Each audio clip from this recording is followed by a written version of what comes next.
Hi, எல்லோருக்கும் வணக்கம். Welcome to Vijith news. அந்த வீடியோவில் நம்ம இன்னைக்கு விஜய் அவர்கள் ஒரு வீடியோ வந்து பார்த்தீங்கன்னா வெளியிட்டிருந்தாரு.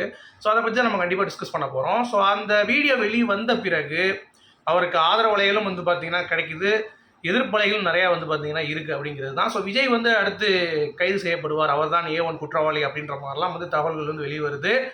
ஒரு பக்கம் வந்து பார்த்தீங்கன்னா நீதிபதி வந்து விஜய்க்கு சப்போர்ட்டாக வந்து பேசியிருக்குது அப்படிங்கிறது அவருக்கு கொஞ்சம் பலமாக இருந்தாலும், மக்களுடைய உயிரை மதித்தாரா விஜய் அப்படின்ற ஒரு கேள்வி நமக்கு வந்து இல்லாமல் இல்லை. ஸோ அந்த விஷயங்களை பற்றி தான் இந்த வீடியோவில் நம்ம வந்து ஃபுல்லாக டிஸ்கஸ் பண்ண போகிறோம். ஸோ வீடியோக்குள்ளே போகிறதுக்கு முன்னாடி சேனலுக்கு சப்ஸ்கிரைப் பண்ணிக்கோங்க. வீடியோ மறக்காமல் உங்களுக்கு பிடிச்சிருந்ததுன்னா ஒரு ஆதரவுக்கு ஒரு லைக் கொடுங்க. ஏன்னா அப்போ தான் நிறைய பேருக்கு வந்து இந்த வீடியோ வந்து ஷேர் ஆகும் அப்படின்றத அதை கேட்குறேன். இது ரொம்ப முக்கியமான ஒரு தகவல் நம்ம சைட்லேருந்து பேச போகிறோம் அப்படிங்கிறது தான். சரி, டிவிகே விஜய் அவர்கள் கிட்டத்தட்ட கரூர் வந்து பெருந்துயரம் ஏற்பட்டு 3 நாட்கள் ஆயிடுச்சு. ரொம்ப தாமதமாக ஒரு வீடியோ வந்து வெளியிட்டார். ஆனால் அவசியமான ஒரு வீடியோவும் கூட. அதில் எல்லாத்தையும் வந்து புட்டு வைக்கிறாரு. அதாவது யூடியூபர்ஸ் அனைவரும் வந்து பார்த்தீங்கன்னா இப்படி நடந்திருக்கலாம் அப்படி நடந்திருக்கலாம் அப்படின்ற மாதிரி வந்து பயங்கரமாக வந்து பேசினாங்க. அதில் வந்து இந்த ஃபெலிக்ஸ் ரெட்பிக்ஸோட இது இருக்கார்ல, யூடியூப் ஆங்கர், அவர் வந்து அரெஸ்ட் பண்ணிட்டாங்க. ஒரு கருத்து சுதந்திரம் அப்படிங்கிறது இல்லை அப்படிங்கிறது ஒரு பக்கம் இருந்தாலும், அதாவது அவதூறு பரப்புனதையே அரெஸ்ட் பண்ணுறாங்க அப்படிங்கிறப்ப, இப்போ விஜய் இன்னைக்கு இந்த வீடியோவில் பேசியிருக்கிறது என்னது அப்படிங்கிறதை பார்க்கும் பொழுது முழுக்க அவதூறு தான். அதாவது நான் ஒன்றுமே பண்ணல, எல்லாம் வந்து ஆட்டோமேட்டிக்காக நடந்தது, நல்லா விசாரிக்க வேணும் அப்படின்ற மாதிரி வந்து தூக்கி ஒரு பாலை தூக்கி போட்டிருக்காரு.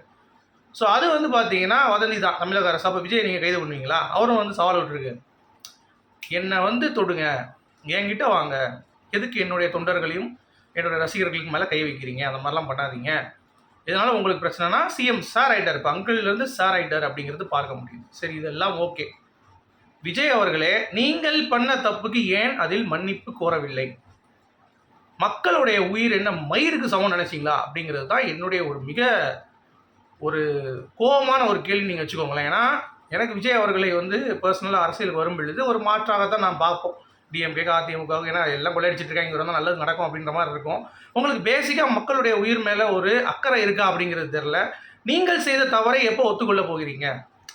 இப்போது நீங்கள் உள்ள கூட்டம் நடத்தும் பொழுது உள்ளே வந்தாங்க, ஸ்ப்ரே அடித்தாங்க, எல்லாத்தையும் தள்ளி விட்டாங்கன்னு சொல்லிட்டு இப்போ அரெஸ்டான ஒருத்தர் டிவிகேவுடைய இது அரெஸ்ட் பண்ணியிருந்தாங்க. அவருடைய ஒய்ஃப் வந்து பேட்டி கொடுத்துருந்தாங்க, என்ன பண்ணாங்க, என்ன நடந்துச்சுன்ட்டு. அதாவது ஃபுல்லாக வந்து பார்த்தீங்கன்னா ஸ்ப்ரே பண்ணாங்க, அதில் மயங்கிட்டோம், அப்புறம் நான் வந்து வேறு ஹாஸ்பிட்டலில் இருந்தால் தப்பிச்சிட்டோம், அரசு மருத்துவமனை வந்து பார்த்தீங்கன்னா கூட்டு போனவங்க எல்லாருமே ஆம்புலன்ஸ் உள்ளே வந்து ஏதோ பண்ணிட்டாங்க, அவங்களுக்கு மூச்சு திறனல் தான் இருந்துச்சு, அவங்க வேணும்னே கொண்டுட்டாங்க அப்படின்ற மாதிரிலாம் வந்து குற்றச்சாட்டுகள் அவங்க வந்து வதந்தி பரப்புகிறாங்க. இன்னொன்று, ஹாஸ்பிட்டல் வந்து அரசு ஹாஸ்பிட்டல்லேருந்து அங்கே இது நடந்ததில்லை, அது வந்து 2-2.5 கிலோமீட்டர் இருக்குன்றாங்க. ஆனால் நீங்கள் கவனிச்சிங்கன்னா அங்கேருந்து ஒரு 150 மீட்டர்லேயே ஒரு ஹாஸ்பிட்டல் இருக்குது, ப்ரைவேட் ஹாஸ்பிட்டல். ஸோ அரசு நினச்சிருந்தா அங்கே போய் காப்பாற்றிருக்கலாம் அப்படின்ற மாதிரியான விமர்சனங்கள் எல்லாமே இருக்குது. உள்ளே வந்து லத்தி சார்ஜ் பண்ணாங்க, கல் எடுத்து எறிஞ்சாங்க, செருப்பு எடுத்து எறிஞ்சாங்க அப்படின்ற ஏகப்பட்ட விமர்சனங்கள் திமுக மேலே இருக்குது. ஏன்னா ஆளுங்கட்சி தான் அதுக்கு பொறுப்பே இருக்கணும், இருக்குது. காவல்துறை வந்து அதுக்கு பொறுப்பே இருக்கணும், இருக்குது. அதில் எந்த ஒரு மாற்று கருத்தும் இல்லை. அது அவங்களுடைய தவறாகவே இருக்கட்டுமே, பண்ணிட்டாங்க, ஓகே, அதனால் வந்து ஏற்படுது அப்படிங்கிறது ஒரு பக்கம். ஆனால் அவங்க அதை ஒத்துக்கிறாங்களே, காவல்துறையிலேருந்து நாங்கள் வந்து இப்போ எதிர்பார்க்கல 10,000 பேருங்கிறப்ப அவங்களுடைய தவறை ஒத்துக்கிறாங்க. உளவுத்துறை வந்து இன்னும் கொஞ்சம் சீரியஸாக எடுத்துருக்கணும். இப்போ நடிகர் அப்படிங்கிறப்ப 10,000 வந்து ரொம்ப கம்மியாக இருக்குது, 27,000 30,000ங்கிறத கணிச்சிருக்கணும். இல்லை கூட்டம் அவர் லேட்டானே வர கூட்டம் ஏறுதுங்கிறப்ப என்ன பண்ணாங்க காவல்துறை, அங்கே நின்று ஏதாவது பண்ணியிருக்கணும் அப்படின்ற மாதிரி. டிஎம்கே நாடகம் பண்ணாங்க, டிஎம்கே சதி நடக்குது, அதெல்லாம் ஒரு பக்கம் வைப்போங்க. பட் பாதிக்கப்பட்ட மக்கள் இறந்து எவ்வளோ நாள் ஆச்சு? 3 நாள் ஆச்சு. இப்போ தான் வீடியோ போகிறேன், அதுக்கு வாழ்த்துக்கள். நான் வந்து அதுக்கு வந்து எதிரானவன் இல்லை, பண்ணிட்டார், ரைட். அதில் நான் லேட்டாக வந்ததுக்கான ஒரு காரணம் என்ன அப்படிங்கிறது ஏன் நீங்கள் பதிவு பண்ணல? 8:45க்கு ஒரு கூட்டத்துக்கு வரேன்னு சொல்லிட்டீங்க நாமக்கல், 8:45க்கு தான் ஃப்ளைட்லேயே ஏறுறீங்க சென்னையிலேருந்து. 3 மணி அளவில் நீங்கள் அங்கே கரூரில் கூட வேண்டியதாக ஒரு மீட்டிங், அதுதான் வந்து பாயிண்ட். ஆனால் நீங்கள் வந்தது 7 மணி. ஸோ மக்கள் அப்படிங்கிறவங்க சரி நீங்கள் கூட்டம் காட்டணுன்றதை நீங்களும் ஒரு சுயலாபத்துக்கு தானே மக்களை வந்து பயன்படுத்திருக்கீங்க. அந்த ஒரு தவறை நீங்கள் ஏன் உணர்ந்து கொள்ளலை? அது ஒரு மிகப்பெரிய ஒரு இது தானே. ஏன்னா உங்களுக்கும் தெரியும் 10,000 பேர் மேலே அதில் கூட முடியாது அப்படின்னு சொல்லிட்டு. அப்போது கூட்டம் வர உங்களுக்கும் அந்த பொறுப்பு இருக்குது அப்படிங்கிறத நீங்கள் ஏன் உணரவில்லை? நான் வந்து இதில் வந்து டிஎம்கே கரெக்டு, விஜய் தப்புங்கிறத நான் இங்கே வந்து குற்றம் சாட்டலைங்க. எனக்கு என்ன கோவம்னா, மக்களை ஏன் ஏமாற்றுறீங்க விஜய்? மக்களை ஏன் நீங்கள் முட்டாளாக்குறீங்க? மக்களை ஏன் நீங்கள் மதிக்க மாட்டீங்க? எல்லாம் சொல்கிறீங்க, ஓகே, மக்களுக்கு அவங்களுக்கு அன்புக்கு எனக்கு ரொம்ப நன்றி, நீங்கள் வந்திருக்கீங்க, எல்லாம் ரைட்டு. ஏன்னா மக்கள் மேலே கை வைக்க, என் மேலே கை வைங்க, சிஎம் சார் என்ன நீங்கள் இப்போ இது பண்ணுங்க சரியா. அதே மாதிரி கரூர் மக்கள் எனக்காக பேசுகிறாங்க. எல்லாமே உங்களுடைய சுயநலத்துக்காக தான் இருக்கே தவிர மக்களுக்கு நீங்கள் என்ன செய்ய போகிறீங்க? 20 லட்ச ரூபா வந்து நீங்கள் கொடுத்துட்டா போதுமா? மக்களுடைய உயிர் திரும்பி வந்துடுமா? நீங்கள் யோசிச்சு பாருங்கள். இதே இது உங்களோட பசங்களை வந்து கூட்டத்தை கூட்டு வந்துட்டு இதே மாதிரி உயிரிழப்பில் உங்கள் பசங்க இறந்துட்டாங்க அப்படின்னா நீங்கள் 20 லட்ச ரூபா கொடுத்து நீங்கள் மேட்ச் பண்ணிடுவீங்களா? யோசிச்சு பாருங்கள். அந்த ஒரு பேசிக்கான ஒரு கர்ட்டசி, ஒரு அறிவு இருக்கா உங்களுக்கு? இந்த ஆதவர்ஜனான்னு சொல்லிட்டு உங்கள் இதில் இருக்கிறவங்க வந்து தூண்டுறான், அப்படி இன்னும் இளைஞர்களை தூண்டுறான். காலைல ஒரு ட்வீட் போடுறான், இந்த மாதிரி பயங்கரமாக வரணும், எழுச்சி வாருங்கள், இளைஞர்கள் வந்து எழுந்திரிங்க அப்படின்ற மாதிரிலாம் வந்து கலவரத்தை உண்டு பண்ணுறதுக்கு ட்ரை பண்ணுறான். அவனை டக்குன்னு ஆஃப் பண்ணி விட்டாங்க, அவன் டெலிட் பண்ணிட்டான். சரி, நீங்களாச்சும் அந்த ஒரு விஷயத்தில் ஒரு மன்னிப்பு கேட்டுட்டு அதுக்கடுத்து உங்களுக்கும் டிஎம்கேக்கு என்ன சரி இருக்குது அதெல்லாம் நீங்கள் பார்த்துக்கோங்க. அது வந்து அரசியல், அதுக்கு நம்ம பேச விரும்பலை சரியா. அது யாருக்கு தன்னாலும் தப்பு தான்.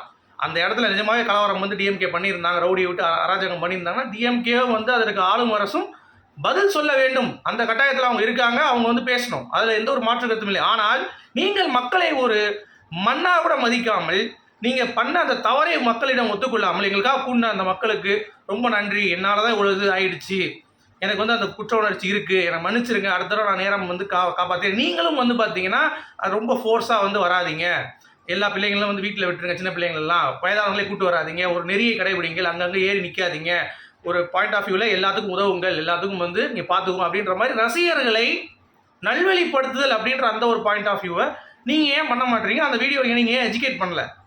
அப்போ திருப்பி நீங்கள் சொல்கிறீங்க இன்னும் ஃபோர்ஸாக நான் வருவேன், இன்னும் பயங்கரமாக இருப்பேன், இன்னும் ஆட்ட நாயகன் அப்படின்ற மாதிரிலாம் வந்து பார்த்தீங்கன்னா பயங்கர பில்டப் கொடுக்குறீங்க. அதெல்லாம் எதுக்கு? இப்போயே இழந்து தவிச்சிட்டு இருக்காங்க மக்கள். இப்போ இன்னமும் வந்து பார்த்தீங்கன்னா தூண்டி ஒரு அளவுக்கு நீங்கள் பேசுகிறீங்க அப்படின்னா அப்போ உங்களுக்கும் டிஎம்கேக்கும் சதி பண்ணுறாங்கன்னு வச்சுக்கோங்க. அப்போ உங்களுக்கும் டிஎம்கேக்கு என்ன பெரிய வித்தியாசம் இருக்குது? என்ன நீங்கள் பெருசாக கிழிச்சிட்டீங்க அப்படின்ற மாதிரி தான் நான் கேட்கணும். ஸோ அந்த வகையில் விஜய் பேசின இந்த காணொலி அப்படிங்கிறது வந்து பார்த்தீங்கன்னா நிஜமாவே ஏற்றுக்கொள்ள முடியாத ஒரு விஷயமாக தான் இருக்கிறது. ஈவந்தோ அவர் வந்து கரூர் ஃபேமிலி அவங்களெல்லாம் வந்து நீங்கள் போய் பார்க்கணும் அப்படிங்கிறதுக்கு அவர் டைம் கேட்டிருக்காரு. ப்ளஸ் நான் உள்ளே வந்தால் திருப்பி அது இன்னொரு வேறு மாதிரி ஆயிரும், ஏன்னா நான் பார்க்க வரப்போ அதெல்லாம் சொல்லிட்டாரு கரெக்டாக. லா அண்ட் ஆர்டர் இஷ்யூ வரும், அங்கே போனால் மக்கள் கொந்தளிப்பாங்க, அந்த மாதிரிலாம் இருக்குது. ஸோ அதனால் அவர் போலங்கிறது அது ஓகே. பட் 3 நாட்களாக நீங்கள் ஏன் வீடியோ போடுறதுக்கு டைம் அப்படிங்கிறது முதல் கேள்வி. அது நீங்கள் வந்து முதலே பண்ணியிருக்கணும். அடுத்து இன்னும் உங்களுடைய டிவிக்கிலேருந்து யாருமே மக்களை பார்க்க, நீங்கள் பார்க்கல ரைட்டு, ஆதவர்ஜனா புஷியானது என்ன பிடிங்கிட்டு இருக்கானுங்க அப்படிங்கிறது கேள்வி கேட்க தானே வேணும். அவங்க என்ன பண்ணிகிட்டு இருக்காங்க? அப்போ அவங்கள விட்டு மக்கள், பாதிக்கப்பட்ட மக்களோட குடும்பத்துக்கு என்ன போய் சேரணும், என்ன வருது? நீங்கள் என்னென்னா கரூரில் இருக்கக்கூடிய உங்கள் டிவிக்கு ஆஃபீஸை பூட்டு போட்டு நல்லா பூட்டு போட்டு உட்காந்துருக்கீங்க, எந்த பிரச்சனையும் வரக்கூடாது எனக்கு அப்படின்ட்டு. ஸோ அப்படி இருக்கும் பொழுது எப்படி நீங்கள் மக்களுக்காக வருவீங்க, மக்களுக்காக நீங்கள் நிற்பீங்க, மக்களுக்காக செய்வீங்க அப்படிங்கிறது எனக்கு மிகப்பெரிய ஒரு கேள்விக்குறியாக இருக்குது. நீங்களும் டிஎம்கே ஒன்று தான் அப்படின்ற மாதிரி தான் எனக்கு ஒரு ஃபீல் வந்து கொடுக்குது. இதில் பாஜகவும் இப்போ விஜய்க்கு சப்போர்ட்டாக இருக்கும் பொழுது என்னடா ஏதோ இடிக்குதுடா, இப்போ இவங்க வந்து அரசியல் பண்ணுறப்ப ஒன்று டிஎம்கே குலைக்கணும், இல்லை பாஜக குலைக்கணும், தனிமையாக இருந்து எதுவும் பண்ண முடியாதா, தனிக்கட்சியாக வச்சு எதுவும் பண்ண முடியாதா அப்படின்ற ஒரு கேள்வி மக்கள் மனதில் வந்து துயராக இருக்கிறது அப்படிங்கிறதுல எந்த ஒரு மாற்று கருத்தும் இல்லை. ஸோ விஜய் அவர்கள் இதை இன்னும் மீண்டும் அரசியலாக்காமல் அவருடைய ரசிகர்களை நல்வழிப்படுத்தி அதுக்கடுத்து நீங்கள் கூட்டம் கொடுங்க, எங்காலும் கொடுங்க, அதை பற்றி எனக்கு வந்து மாற்று கருத்து இல்லை. நீங்கள் அரசியல் வருவதற்கு நான் வந்து தடை, நீங்கள் எதிரி, நீங்கள் வந்து கைது பண்ணணும் அப்படின்றதெல்லாம் நான் சொல்லவே இல்லை, ஓகே. ஆனால் இப்போ வந்து இவர் பேசுனதுக்கு காலைல யூடியூபர்ஸ்லாம் வந்து இதை தான் சொன்னாங்க, கரூர் மக்கள் வந்து இப்படி பேசுகிறாங்க, அது பேசுகிறாங்க, இந்த மாதிரி இருக்குது, டிஎம்கே கவர்மெண்ட் மேலே தப்பு இருக்குன்னு சொல்கிறாங்க. அப்போ அவங்களெல்லாம் நீங்கள் அரெஸ்ட் பண்ணுறீங்க, அப்போ ஏன் விஜய் அரெஸ்ட் பண்ண மாட்டீங்க? இப்போ அவரும் வதந்தி பரப்பிட்டு இருக்காரு அப்படின்ற ஒரு கேள்வி மக்கள் வந்து வைக்கிறாங்கல்ல. முட்டா வந்து மன்சூர் அலிகான் சொல்கிறாரு, தொட்டுப்பாரு என்ன நடக்கும் அப்படின்ற மாதிரி மிரட்டுறாப்புல மன்சூர் அலிகான். ஏங்க, தவறு யார் பண்ணாலும் தவறு தாங்க சரியா. அதை கண்டிப்பாக உணர்ந்து கொள்ள வேண்டும் அரசியல் செய்பவர்கள் அப்படிங்கிறது. இதை வைத்து எவன் பிண அரசியல் நடத்தியிருந்தாலும் அவன் கடுமையான தண்டனை அவனுக்கு வந்து கொடுக்கணும் அப்படிங்கிறது தான் என்னுடைய பாயிண்ட் ஆஃப் வியூ. ஸோ உங்களுடைய கருத்துக்கள் என்ன அப்படிங்கிறத மறக்காமல் கமெண்ட் செக்ஷன் சொல்லுங்கள். ஏன்னா உங்களுடைய கமெண்ட் ஒவ்வொன்றும், உங்களுடைய லைக் ஒவ்வொன்றும் தான் மக்களுடைய கேள்வியாக இந்த வீடியோவை நீங்கள் அடுத்த கட்டத்துக்கு கொண்டு போக போகிறீங்க அப்படிங்கிறத. இது சாமானிய ஒரு மக்கள் உடைய ஒரு ஃபீலிங். நான் வந்து டிஎம்கேவும் கிடையாது, டிவிக்கேவும் கிடையாது, ஒரு சாதாரண ஒரு அடிப்படை சாமானிய மக்களுடைய ஒரு கேள்வியாக தான் நான் அதை கேட்குறேன் அப்படிங்கிறத சொல்லிட்டு இந்த வீடியோ நான் முடிக்கிறேன். மீண்டும் சந்திப்போம்.